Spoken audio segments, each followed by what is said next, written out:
from that first session, how long was it before you signed up Not for very a long. marathon? I must have been like full of endorphins. Hi, I'm Anna Liptak and I've been a fitness trainer now for over 15 years. Over this time, I've been privy to witness so many ordinary people achieve so many wonderful things. Through this podcast and a documentary I co-produced, I'm Not a Runner, I want to share these stories to show everyone that anything is possible if you have the belief and the motivation. Today we have a very special guest, Namaarraalee Braun, on the show. Namaarraalee is the very reluctant star of the documentary I co-produced called I'm Not a Runner. Namaarraalee went from never exercising before to running a marathon. In this podcast, she shares how she did this. Thank you for coming in today, Namaarraalee. You've come straight from a training session, straight off outside, straight from boxing to here. So thank you for being here. Thanks for having me. So today we're just going to talk about Namaarraalee and a little bit about your background, where you've come from with exercise, and then talking about the marathon that you undertook. So firstly, can you just tell us a little bit about yourself? So I'm a mum of three, and where I've come from is I spent a lot of time at home with my kids and looking after them and my family, and didn't spend a lot of time on myself, and just, put myself on the back burner for a long time. Had lots of friends that were exercising and seemed to be enjoying themselves a lot more than I was. And one of those friends consistently pestered me to come out Good on Emily. to training with you for no less than a year. So, yeah. What a good friend. She's a great friend, and here we are 5 years later, still training, boxing each other's ears this morning. 5 years later, Namaarraalee. So taking that step, obviously that was a year of her saying, come out. Why didn't you want to come out? I just felt like I was too far gone. I wasn't fit at all. I'd done no exercise since I was at high school, and just was too ashamed to go out, really, that people would be judging me or looking at me or thinking I couldn't do things. And I didn't believe I could do anything at that point either. So Yeah, right. So that's a really hard position to be in, but lots that people find themselves in, particularly after having kids. Yeah. How old were your kids at this stage? My youngest just went to school, so that was sort of the catalyst for me. I had a lot of time up my sleeve then, between the drop-offs and pick-up to do some more things for myself, and that was the first thing I really did. So what broke the camel's back? What made you come out? Just feeling gross and wanting to change some things for myself and wanting to feel better about myself, and realising that I was the only one that was going to get me there. And luckily I was just pushed and pushed and pushed until I jumped over that line. And my husband Pete is super supportive and has always encouraged me, but I would never outwardly say I took his advice. But it's really important to have that supportive partner, isn't it? Because if he didn't push you and wanted you to be at home cooking and cleaning during the day, that would be a different story. Yeah, and I guess, once Emily started saying that too, that aligned a bit more, and they, kind of were evidence of living a different lifestyle can make you feel a lot better. So tell us about the first session. I can remember you coming out in your first session. It's me too. Well, like I said, I've said to other people, I went and I don't know if you saw me. I don't think Emily was there. So I was very, very, very nervous. Emily wasn't she was at there. the cricket. That's right. She was at the cricket December. And I wanted to kill her because she wasn't there. And I needed someone to hold my hand, but my whole family drove me there and said, off you go, and watch me. Your whole family? Yeah, they all dropped me off. Beautiful. And then I went up, and then you were there. And then I did say it was me. I think Glenda might have been there, Emily's mum. Yes, I think she was too. Once we connected, I couldn't bail. Yes. Yeah. And tell us about that first session. Yeah, it was disgusting. As in disgusting? The session was disgusting? As in, not the session. I'm sure I'd love it now, but disgusting, because I was so unfit and I thought, my God, I can't do this. This is awful and I'm going to die. And so you obviously left that session. How did you feel when you'd finished it? Like I was going to spew, but super, super stoked that I actually did what I said I was going to do. And that's the thing, isn't it? That we have these obstacles in the way that often prevent us from doing them. But once we can get over those obstacles, such as going out to that first session, you feel fantastic because it was such an obstacle to get over, but you did it. And it's like nothing to someone else, but it was a massive achievement for me. Yeah, massive. So after that first session, you went home. What happened? How did you feel internally, like your really, muscles? Really, oh God, like jelly, like wobbly and horrible, and sore for about 3 or 4 days after. Can you remember what we did in that session? We did a boxing circle. Okay. Yeah. All right. Yeah. And you would have been quite good at that. Yeah, well, it was my first go, but I thought, once you get a bit of rhythm, it's pretty manageable, but yeah. And I think one of the things that you do when you start exercise, you need to find something that you enjoy doing. So you obviously enjoyed what you did, the group that you came out Enough to go back, yeah. Yeah. Like I reckon if it was push-ups and leg ups that whole session, there's no way I would have gone back. But it was something that you enjoyed. Yeah. So I think that's the most important thing for anyone wanting to start exercise is to find something they enjoy. Yes. Whether that's belly dancing, swimming, there is no right or wrong answer, but it's finding the right group that works in with your times and your family and you and something that you enjoy, would you say? Oh, for sure. It's something that's going to pull you back. Like I know we're not going to box every week, but you've got to, do other things to maintain that general fitness and strength. It's just a bonus when you get to do the things you love. But over time, it gets easier. Yeah. And you enjoy the things that you aren't more inclined to do. Because you can start you feel doing good. them. Yeah, and you're stronger and all those sort of things. And you're challenging yourself each time. Yeah. And it doesn't matter if you can't get up on your toes. Yeah. Who cares? Yeah. No one else cares, do they? No one cares. No one cares. It's not a competition. No. And so from that first session, how long was it before you signed up Not for very a long. marathon? I must have been like full of endorphins. But no, it wasn't very long because Chantel, our friend, was running like a demon, and Pete had run a marathon, and I knew you'd just opened up Adventure Time and you were going to do the first lot to New York, and I said to Pete, this is an amazing opportunity, like things are aligning, you got to go to New York and do that marathon, and I'll come with you and I'll have a holiday while you do that marathon. I'll have the holiday. That was the lure, was it? Okay. That was the draw. And then he was like, yeah, that sounds okay.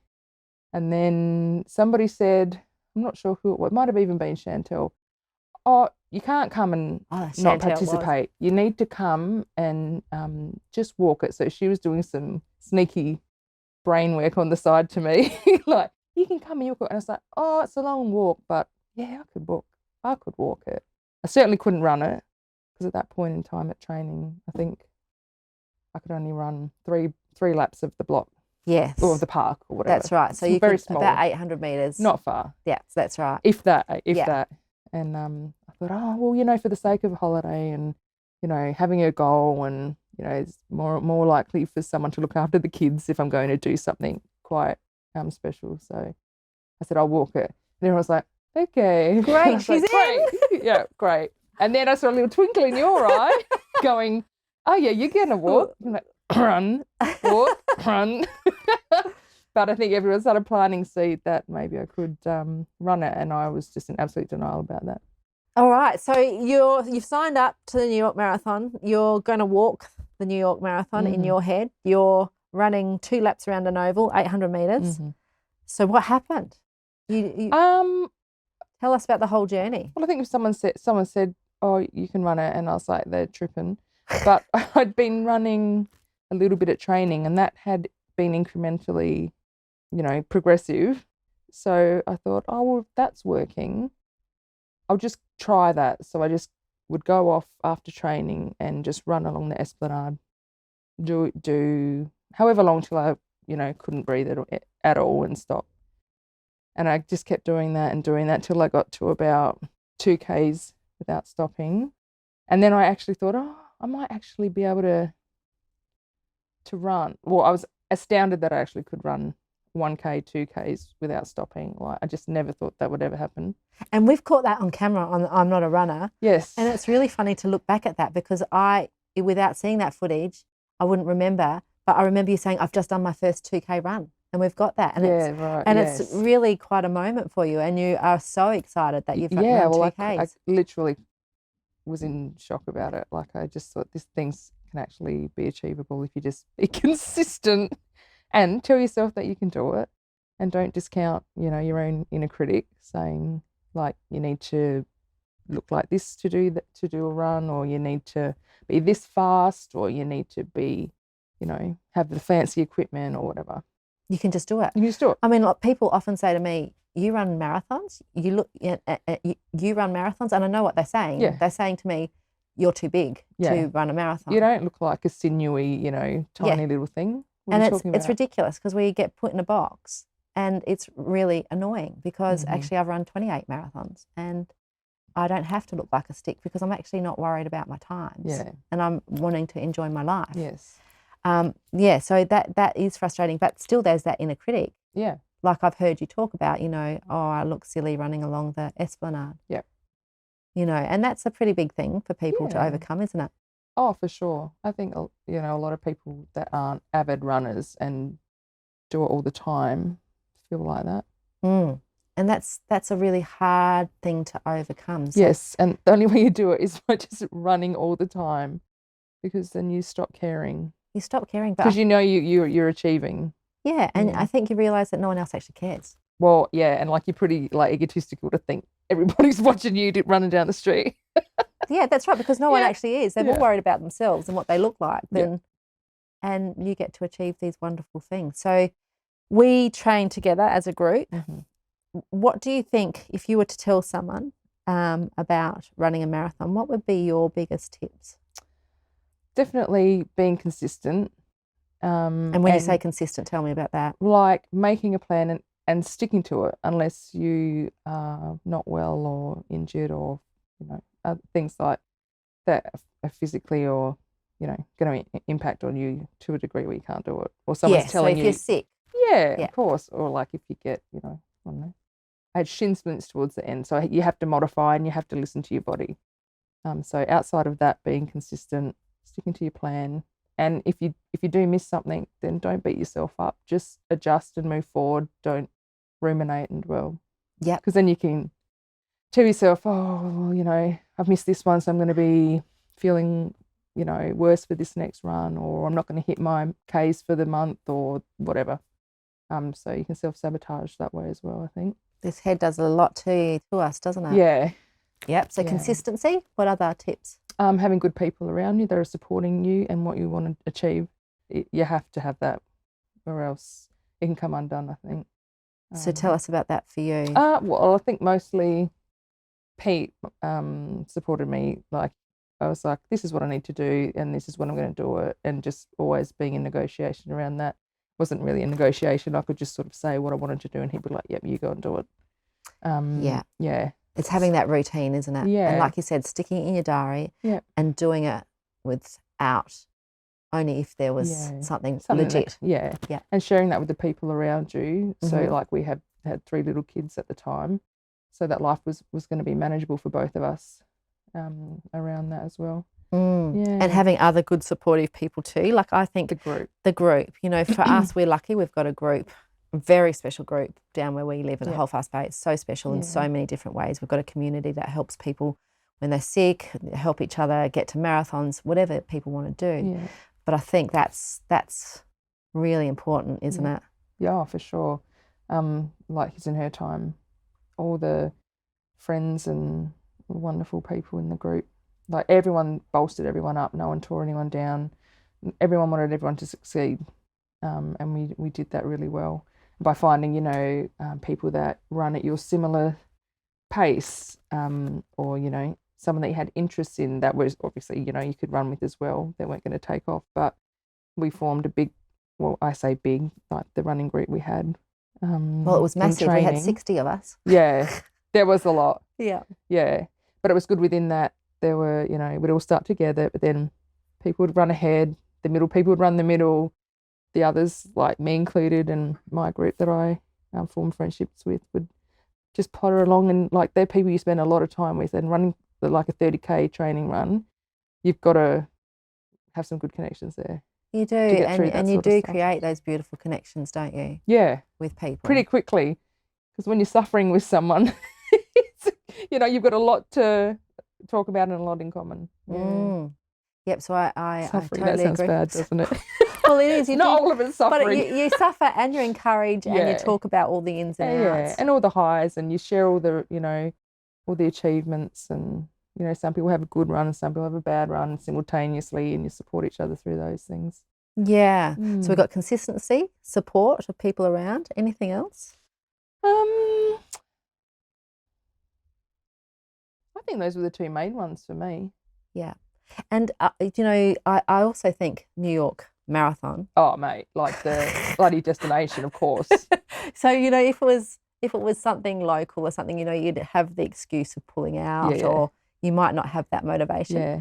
But I think when you've got in a massive holiday, holiday outside of the marathon, but yeah, and it's like an opportunity of a lifetime, really. Yes, I agree. So how did you go from 2Ks to 42Ks? Just by being super determined and very stubborn. Yes. And just never stopping and giving up. Yeah. Like I wanted to, and I'd be like, just walk for a bit, but I just couldn't allow it. Yeah. I just had to push through. I don't know. You just find mental resilience when you have to do physical exertion to that degree, I think. Yeah, I agree. And you were also a little bit more vulnerable than, well, I mean, when we started this documentary, I'm Not a Runner, we didn't actually know where it was going to go. So we didn't know that it was going to actually make it to New York to be launched there. But and there were quite a few of us being filmed at the time. So all of us had put ourselves quite vulnerably in front of a camera, not knowing if we'd actually make the marathon. Yeah. So which is fine at the time. So how did you cope with that? Good and badly. Like, I think initially when I thought it was a more broad group, it was fine because you just sort of sit in the background a bit. There might be some grabs of you here and then, but as it narrowed down, it was a bit confronting. I'm not really a person that would put myself out there usually. So how do you find that then? Oh, awful. Yeah. I hate it. It's pretty confronting, isn't it? I do too, but I think sharing these stories. I think that obviously that and sharing them is so important, and that overrides for me the discomfort. Me too, and seeing that we're a voice for people, because really what the movie is about and what the training that I do is about ordinary people achieving wondrous things. I'm not saying that we're ordinary, but we would class it as ordinary people, but we've achieved something pretty wonderful. Yeah. And you'll be able to keep that forever. So yeah, which I am grateful for, and I do need to, think about that. But it's pretty special. Yeah. Sometimes you don't want to think about that when you see yourself on the screen. I know. I know. And that is pretty daunting because that is next week. And, I'm nervous and really excited about it. Yeah. But I think Johnny Taranto, who's the director, has done a beautiful... He has. He's a good guy. For all of us, he's really been very gentle and very forgiving on all of us, and made a beautiful story out of something that wasn't really there. But it's still pretty nerve-wracking. But I think if we can take that out of ourselves and just know that we're a voice for 95% of the world who are ordinary. Because let's face it, mainly people are elite are actually the ones that we clap all the time, which they should be, but that's only 5% of the world, and there's 95% of us who can still achieve wonderful things. And we can represent for, average Joe who's just like thinks they can't do something. Well, of course you can do it. You just got to want it bad enough. Yeah. And I know some of the lead-up runs, I mean, you always wear your hat, the Aboriginal hat. What does that mean to you? Well, I think coinciding with me doing all those runs, I was following the Indigenous Marathon Project pretty closely. I'm a Mullik woman. My family's from the Northern Territory, and it just resonated. And I think being able to, because that group runs in New York every year, I felt like there was, even though I didn't know them personally, watching their journey was super inspiring as well, and knowing that they were probably feeling things similar to you throughout that year, or the space of time that they trained in. And I think that's sort of amazing organisation and that platform needs to be showed pretty widely and represented, because it's having some amazing impacts with community and. Yeah, what sort of also, impacts is it having? Do you know? Oh, it's just, a lot of the runners are going on to do, support their own communities and their mob to get healthier and fitter and live healthy lifestyles. And I feel like if there was something like that around me earlier in my life, I might have taken it up as well. And I think, that's the other thing of you being a role model for your children as well. Absolutely, yeah. And like my kids don't sit still and they love being outdoors, and Pete's always been sporty and active, and but seeing it come from both parents, it's normalised more, I think, and it should be like we need them to move and be healthy and look at their parents and go, I want to do that, or Mum did that. That's an achievable thing for me. That's not some magical unicorn that I can't ever aspire to. Yeah, that's fantastic. I bet they were proud of you. Yeah. They're proud of you? Yeah. I have to remind them every now and then. So do I. As children though, isn't it? But that's fantastic. And so how many events did you do leading up to in your training? Do you know what you did? Well, I think my very first event was the Barossa Marathon Festival. The half marathon? I did 5Ks. Oh, okay. Yeah. And I'd never run 5Ks before that. So that was my first 5Ks. And that was with Chantel, who did the full that day, which I was absolutely, like, my mind was going to explode because I was like dying doing 5Ks. So how was that 5Ks? It was good at the end. Yeah, it's always good at the end. The first 2Ks are always like, this is great. Yeah. But yeah, by the end, I was over it. And that was 5Ks. So. And then you went back for more. What was the next one? I feel like the next one, my chronological order might be a little bit bad from the memory bank, but the first half marathon, I do remember that because I had a big spew at the end. And it was so hot. That was Claire. Oh, was that Claire? That was at Claire. Oh, I remember that. Yes. I've got a beautiful photo of you running that one. You yes. did a lot and that was near the finishing line. Yeah, that was right at the end. Just before you spewed. So emotional. That was just before I spewed. Because obviously I'm a slow runner, and Pete, God love him, what a saint, ran with me the whole time. I was bitching and moaning and just like, it's too hot, I feel sick, blah, blah, blah. Anyway, when we finished, we were coming in around the bend, and everyone from her time who was up there had already finished because I'm quite, measured and slow. And they were all like cheering me in and clapping, and I was just like so stoked. Like that was probably literally because I didn't think I was going to be able to do a half marathon. I just didn't like it. I reckon I'd only done 16 Ks in the lead up to that, and I thought, oh holy shit, I've actually done it! I can't believe I've done it, and everyone was so supportive. And it was pretty emotional. Yeah, very. I felt myself getting teary, and I was like, oh, don't let them see you being a big sukila.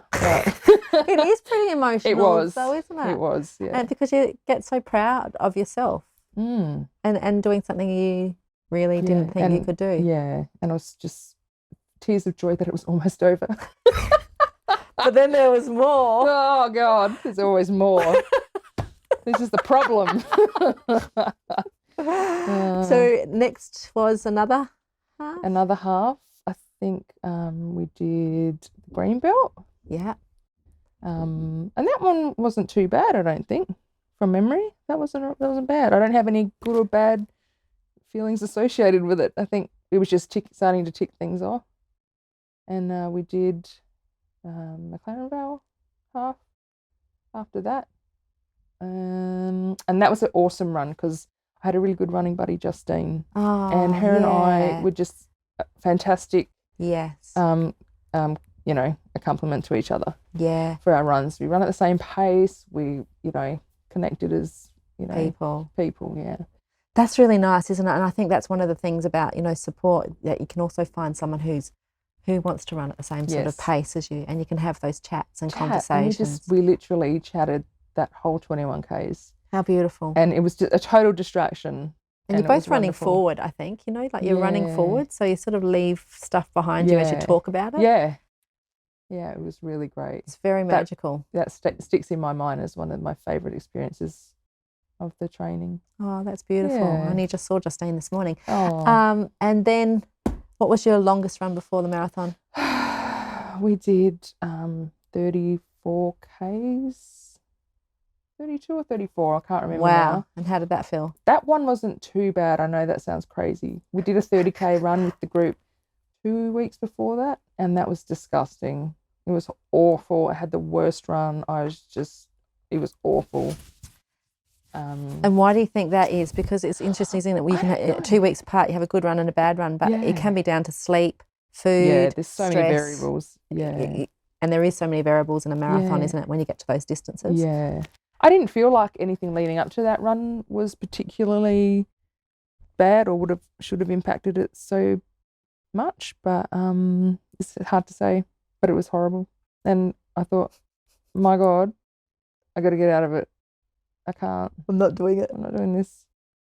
And everyone else didn't seem to have a bad run that day. You know, when you're the one that's just suffering. Yeah. And that doesn't do good for your mind, does it? Or your head. Yeah. So when we went to do that longest run 2 weeks later, I thought, oh my God, this is, I was going into it thinking, please don't let this be horrible. And it was great. It's great. And Marika and I finished together that day. Oh. And that was her longest run too. Oh, how wonderful. And we finished quite well. We were quite strong that whole run. Oh. Yeah, it was like probably the best run I ever had. Like distance, in such a big distance. Yeah. How wonderful. What a great one to have just before you go to New York. Yes. So tell us about New York. What happened? In the marathon? Look, it started brilliantly. I remember the first 12 Ks was just like walking around the block. There was no drama. It was great. I saw my mate that lives in New York at around the 12K mark. Oh, yes. And that just bolstered. I was like, this is amazing. It's going to be fabulous. I'm going to maintain this pace. I am sweet. This is great. And? It didn't end like that. It can change quite quickly, can't it? Yeah, but the bits in the middle were trying, to say the least. It was fine until about 30 Ks. And then it was starting to get a bit darker. The buildings were shadowing us. It was getting a bit cold. I was getting a bit grumpy. I think my fuel was a bit off. So I was just a little bit vacant and a bit like starting to vague out a bit. And I remember Pete going, have one of the, how they got so much Gatorade or whatever, that sporty Gatorade, drink. yep. And they were saying, just have a drink. Pete was like, just have one of these. I was like, it's not in my plan. I'm only having this, blah, blah, blah. And then he's like, oh, for God's sake, woman. Just have a drink. I scolded that one little, and they don't fill them up. No. But and then it was like the recharge batteries. I went, and I was like, this is sweet, let's go. Oh, wow. Kick back in. But it only lasted like another, maybe, how were we at 30 Ks? Maybe another 3 or 4 Ks. And then I was just sore. Paining, I was like stabbing in my foot, my hips were hurting, my back was hurting. I was just getting real sore. So how did you get through that? Not well. Did you have another Gatorade? No, well, I thought, I know what would fix it, another drink, and it didn't work. But that's all right. Then I started walking a bit, and then I just got real in my own brain about, what are you doing? You should be running. You're stuffing it up. You didn't come here to walk a marathon. You're failing at it. Your time's going to go out the window. Like, those Ks are going to be, further and further apart till you get to that end. And then I really got down and out about that. And that kind of ruined the end for me, which is super disappointing. So you couldn't snap yourself out of it? I couldn't. No. I couldn't. I just couldn't. So what happened? I just was like a real grumpy pain in the ass to Pete for the next 10 Ks till we got to the end. And he didn't leave you? He stayed with you? He knows. He just and then potted. How did you find yourself when you were over the finishing line? I was foul. I wasn't even happy. I was happy it was finished, but I didn't feel like that sense of achievement that That's I so thought sad. I should have. And so do you feel achievement now? Absolutely, now I do. I'm very regretful that I felt like that at the time. And why are you regretful? Because, it's amazing. And now that I'm not running a lot anymore, the thought of being able to even go that far is incredible to me. So it's aren't we just terrible on ourselves? Yeah, why am I so mean to myself? Why do we hammer ourselves every day about not being good enough, and then 10 years later we go, oh, you were actually all right then, and about these marathons, and it's really sad that you couldn't actually feel that achievement then. That was wild, tell you what. And was it because you're comparing yourself to anything, or? No, just to myself. I'd set myself a standard and an expectation, and I felt like I hadn't met that on the day. But I'm pleased you've turned that around now. Oh, for sure. Yeah, and you're proud of what you did. Oh, for sure. Like if I could do that run again tomorrow, my God, I'd be stoked. Yeah. So will you do it again? Will you do another marathon? Never say never. Yeah. But hell no. What about running? Like you're back training again? Yeah. Well, so I'm obviously still training with you. Do you have any aspirations? I would like to get back into. I'd love to do another half again one day. Yeah. Maybe within the next, I'm going to say 12 to 18 months, realistically. Beautiful. And I'd you love will. That. Good. Yeah. And you will. And I'll do it with you. Oh, but you talk too much and I can't breathe. No, we'll do it. Yeah. But thank you for coming in today to talk to Namaarraalee. I think we are at our time, but thanks for coming in and sharing your story, because I know it's not easy sharing your story. Anyone can run a marathon if I can. That's the take home.